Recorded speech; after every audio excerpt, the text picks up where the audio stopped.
రైతు బీమా నిధులు పక్కదారి పట్టాయి. పేద రైతులను దృష్టిలో ఉంచుకొని తీసుకొచ్చిన రైతు బీమాలో అవినీతి చోటు చేసుకుంది. గట్టు మండల కేంద్రంలో నాగరాజ్ అనే వార్డు మెంబర్ ఫేక్ డాక్యుమెంట్లు సృష్టించి 5 లక్షల రైతు బీమా తీసుకున్నట్లు ఆలస్యంగా వెలుగులోకి వచ్చింది. నాగరాజు సమీప బంధువు నరసమ్మ గత 4 నెలల క్రితం చనిపోగా ఆమె మృతిని ఆసరాగా చేసుకుని ఈ తతంగం నడిపాడు.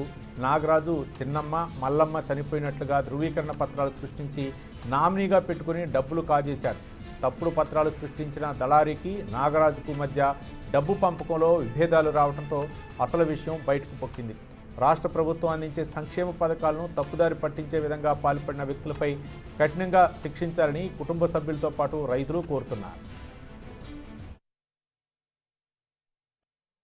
ధనలక్ష్మి అది గట్టు బెద్దింటి రాముడు అని ఒక వ్యక్తి ఉన్నారు.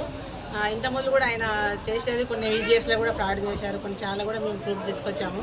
ఇంకో విషయంలో ఆయన తల్లి చనిపోయింది ఈ మధ్యలోనే, కానీ ఆమెకు ఉండేదేమో 72 years ఉంటాయి, 72 ఏళ్ళు ఉంటాయి, 57 అని చెప్పి ఆమె పేరు మీద రైతు బీమా దొంగ సంతకాలతో సృష్టించి ఆధార్ కార్డుతో సృష్టించి అక్కడక్కడ సంతకాలు తీసుకొని రైతు బీమా అనేది తీసుకున్నారు.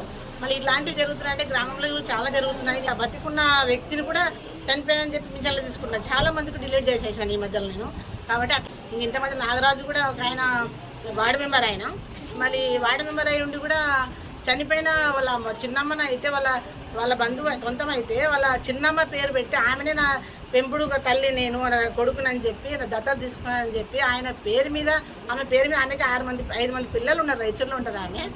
మరి ఆమె పేరు మీద చనిపోయింది ఆ వ్యక్తి అని చెప్పి దొంగ పేర్లు తీసుకొచ్చి వాళ్ళ సెక్రటరీతో సంతకాలు తీసుకొని ఇవన్నీ జరగకుండా చూసుకోవాలని ప్రభుత్వం కూడా ఇక్కడ ఉన్న అధికారులు కూడా చాలా కోరుకుంటున్నాయి. ఇది చేసి వాళ్ళు ఇంకోటి రైతు అగ్రికల్చర్ ఆఫీసర్లు కూడా ఈ విషయంలో చాలా జాగ్రత్తగా ఉండాలని కోరుకుంటున్నాయి. ఎందుకంటే మేము పొరపాటున ఒకవేళ ఆ విషయంలో ఏదైనా పొరపాటు చేసింటే కూడా వాళ్ళ దగ్గరికి వెళ్ళినప్పుడు కూడా వాళ్ళు పరిశీలించి అది తప్పుందా కరెక్ట్ ఉందా అని చూసుకొని చేస్తే బాగుంటుందని గట్టు సర్పంచ్ ధనలక్ష్మి.